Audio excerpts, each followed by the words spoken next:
Hello friends, നമ്മുടെ പുതിയ വീഡിയോയിലേക്ക് എല്ലാവർക്കും സ്വാഗതം. അപ്പോൾ നമ്മുടെ മെയ് മാസത്തെ എക്സാം കലണ്ടർ വന്നത് നിങ്ങൾ കണ്ടിരിക്കുമല്ലോ. നമ്മുടെ ഡിഗ്രി പ്രിലിംസിൻ്റെ ഡേറ്റ് ഒക്കെ വന്നിട്ടുണ്ട് കേട്ടോ. ഫസ്റ്റ് സ്റ്റേജിൻ്റെ ഡേറ്റ് വന്നിരിക്കുന്നത് നമ്മുടെ മെയ് മാസം രണ്ടാം തീയതി ആയിട്ടാണ്.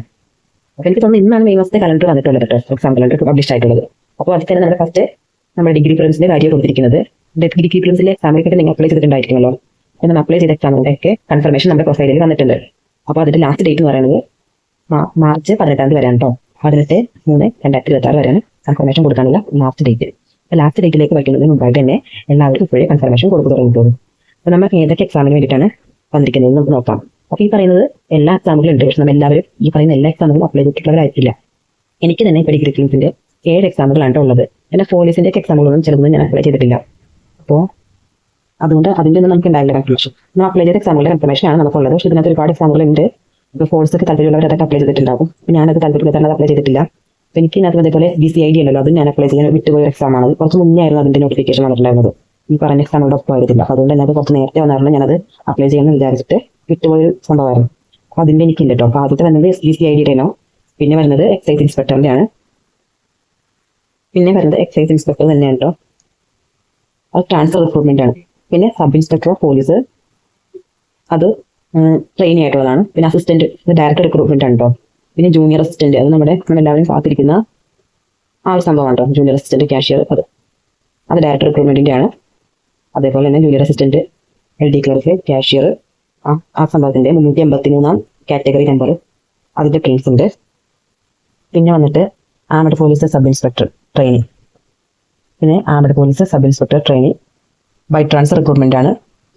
ഇതെല്ലാത്തിൻ്റെയും ഡേറ്റ് ഈ പറയുന്ന 2/5/2026 ഇതിൻ്റെ ഡേറ്റ് വന്നിട്ടുള്ളത്.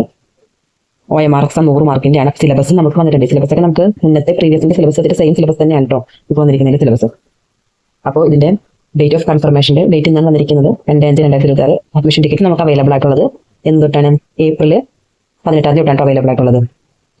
ഡേറ്റ് ഓഫ് കൺഫർമേഷൻ്റെ ഡേറ്റ് പറയുന്നത് 27. ഇപ്പം നമ്മുടെ ഇന്നലെ തൊട്ട് കൺഫർമേഷൻ ഡേറ്റ് ഓഫ് എക്സാമിനേഷൻ ആണ്. സോറി, ഈ 2/5/2026 എക്സാമിനേഷൻ ആണ്. കൺഫർമേഷൻ അപ്പോൾ ഇന്നലെ തൊട്ടാണ് വന്നിരിക്കുന്നത്. 27/2/2026 തൊട്ട് മാർച്ച് 18 വരെ കൺഫർമേഷൻ കൊടുക്കാം. പിന്നെ സിലബസ് നമുക്ക് ഈ ലിങ്കിൽ ക്ലിക്ക് ചെയ്ത സിലബസ് കിട്ടും കേട്ടോ. സിലബസ് മുന്നത്തെ സിലബസ് തന്നെയാണ്, വ്യത്യാസമൊന്നുമില്ല.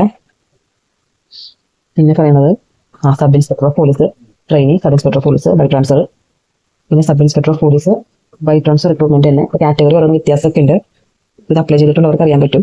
ഇതിൻ്റെ എക്സാം എല്ലാത്തിൻ്റെ സെയിം ഡേറ്റ് തന്നെയാണല്ലോ. പിന്നെ അസിസ്റ്റന്റ് ജയിലർ ഗ്രേഡിൻ്റെ തന്നെ 1, പിന്നെ അസിസ്റ്റന്റ് ജയിലർ ഗ്രേഡിൻ്റെ ബൈ ട്രാൻസ്ഫർ റിക്രൂട്ട്മെന്റ്, പിന്നെ assistant director recruitment universities Kerala, നമ്മുടെ യൂണിവേഴ്സിറ്റി അസിസ്റ്റന്റിൻ്റെ ആണ് കേട്ടോ.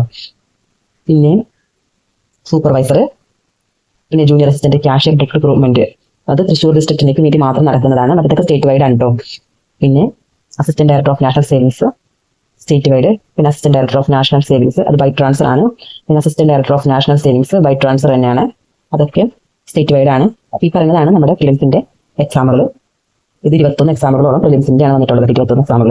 പിന്നെ എനിക്കകത്ത് 7 എക്സാമാണ് കേട്ടോ ഉള്ളത്. അപ്പോൾ നിങ്ങൾ ഏതൊക്കെ എക്സാമാണ് അപ്ലൈ ചെയ്തിട്ടുള്ളത്, ഇതിൻ്റെയൊക്കെ കൺഫർമേഷൻ നിങ്ങളുടെ പ്രൊഫൈലുണ്ട്. അപ്പോൾ എത്രയും വേഗം തന്നെ നിങ്ങൾ കൺഫർമേഷൻ കൊടുക്കുക. അപ്പോൾ ഞാൻ പ്രിലിംസിനെ പറ്റി മാത്രം പറയുന്നുള്ളൂ. ബാക്കിയൊക്കെ കുറേ എക്സാമുകളുണ്ട്. അതൊക്കെ നിങ്ങൾ ആവശ്യമുള്ള എക്സാമുകളാണെങ്കിൽ നിങ്ങൾ കലണ്ടർ എന്തായാലും നോക്കൂ കേട്ടോ. ഇപ്പോൾ സിലബസ് എന്താണെന്ന് നോക്കാം. സിലബസ് വെച്ചിട്ടുണ്ടെങ്കിൽ മുന്നത്തെ സിലബസ് തന്നെയാണ്, യാതൊരു വ്യത്യാസമില്ല. പിന്നെ വെച്ചിട്ടുണ്ടെങ്കിൽ ഇപ്പോൾ detail syllabus and mark distribution for degree level common examination 2026 എഴുതിയിട്ടുണ്ട്. ആ ഒരു വ്യത്യാസം മാത്രമേ ഇതിനകത്തുള്ളൂ. ബാക്കിയെല്ലാം സെയിം തന്നെയാണ്.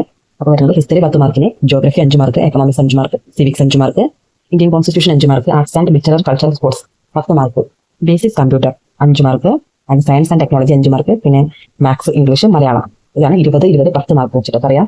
ഏറ്റവും കൂടുതൽ മാർക്ക് വരുന്നത് ഇംഗ്ലീഷിന്, മലയാളം, അതേപോലെ തന്നെ മാത്സിനാണ്. നമ്മൾ ഈ 3 ഏരിയ തന്നെ നല്ല രീതിയിൽ വെച്ചിട്ടുണ്ടെങ്കിൽ നമുക്ക് പ്രിലിംസ് എന്ത് ചെയ്യാൻ പറ്റും, മറികടക്കാൻ പറ്റും. അപ്പോൾ നമുക്കിപ്പോൾ നമ്മുടെ കയ്യിൽ ആകെ 60 ദിവസമേ ഉള്ളൂ ഫസ്റ്റ് സ്റ്റേജ് ആർക്കൊക്കെയാണ് ഉള്ളത്. നമുക്ക് ഈ പറയുന്ന ഏപ്രിൽ 18 നമുക്ക് അഡ്മിഷൻ ടിക്കറ്റ് വരുമല്ലോ, അപ്പം മാത്രമേ അറിയാൻ പറ്റുള്ളൂ ആർക്കൊക്കെയാണ് സ്റ്റേജ് 1 ഉള്ളത് എന്നത്.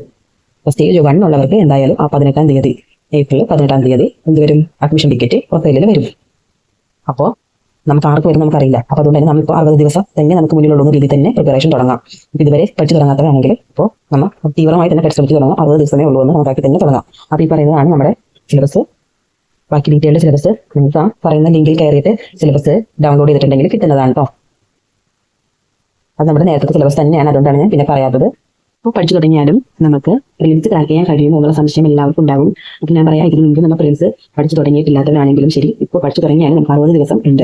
ഈ 60 ദിവസം കൊണ്ട് നമുക്ക് എന്തായാലും മറികടക്കാൻ കഴിയും. അപ്പോൾ അതിന് വേണ്ടിയിട്ട് നിങ്ങളുടെ സ്മാർട്ട് സ്റ്റഡിയാണ് ഇവിടെ വേണ്ടത്. എന്ന് വെച്ചിട്ടുണ്ടെങ്കിൽ നമ്മൾ ഏറ്റവും മാർക്ക് കൂടുതലായിട്ടുള്ള മാത്സ്, ഇംഗ്ലീഷ്, മലയാളം ഈ ഏരിയാസ് നല്ല രീതിയിൽ കവർ ചെയ്യുക. ഈ ഏരിയസ് കഴിഞ്ഞിട്ട് തന്നെ മറ്റ് ഭാഗങ്ങളിലേക്ക് പോയാൽ മതി. പിന്നെ ഹിസ്റ്ററി, അതേപോലെ തന്നെ കറണ്ട് അഫയേഴ്സ്, ഇങ്ങനത്തെ ഭാഗങ്ങളൊക്കെ ഉണ്ടല്ലോ. അപ്പോൾ അതൊക്കെ തന്നെ നമ്മൾ ഈ 3 ഏരിയാസ് കഴിഞ്ഞിട്ട് മാത്രം നോക്കിയാൽ മതി. പിന്നെ എന്നുണ്ടെങ്കിൽ നമുക്ക് കുറവ് സമയം മാത്രമേ ഉള്ളൂ എന്ന് കണക്കാക്കി നമ്മുടെ മോക്ക് ടെസ്റ്റുകളാണെങ്കിലും റിവിഷൻ ആണെങ്കിലും SCRT പഠനമാണെങ്കിലും ഒക്കെ ഇതിന്റെ ഒപ്പം തന്നെ കൊണ്ടുപോകേണ്ടതുണ്ട്. അപ്പോൾ ഈ 60 ദിവസം നല്ല രീതിയിൽ ശ്രമിച്ചിട്ടുണ്ടെങ്കിൽ നമുക്ക് പ്രിലിംസ് മറികടക്കാൻ കഴിയും. അതായത് നമുക്കൊരു 50% നമുക്ക് ക്വസ്റ്റ്യൻസ് അല്ലെങ്കിൽ പഠിക്കാനുള്ള ഏരിയ ഉണ്ടെങ്കിൽ പോലും നമുക്കതിൽ 20% നിന്ന് മാത്രമേ ഇഷ്ടമുള്ള ആൻസർ ക്വസ്റ്റ്യൻസ് വരുള്ളൂ. അപ്പോൾ അകത്ത് ഏതൊക്കെയാണ് ക്വസ്റ്റ്യൻസ് വരുന്ന ഏരിയ എന്നുള്ളത് പ്രീവിയസ് ഇയർ ക്വസ്റ്റ്യൻ പേപ്പർ നോക്കിയിട്ടുണ്ടെങ്കിൽ മനസ്സിലാക്കും. അപ്പോൾ അതേ ഏരിയസ് ഒക്കെ നമുക്ക് കൂടുതൽ ഫോക്കസ് ചെയ്ത് പഠിക്കാം. അപ്പോൾ നമുക്ക് എന്തായാലും പ്രിലിംസ് ക്രാക്ക് ചെയ്യാൻ എല്ലാവർക്കും കഴിയട്ടെ എന്ന് വിചാരിക്കുന്നു. അപ്പോൾ താങ്ക് യു.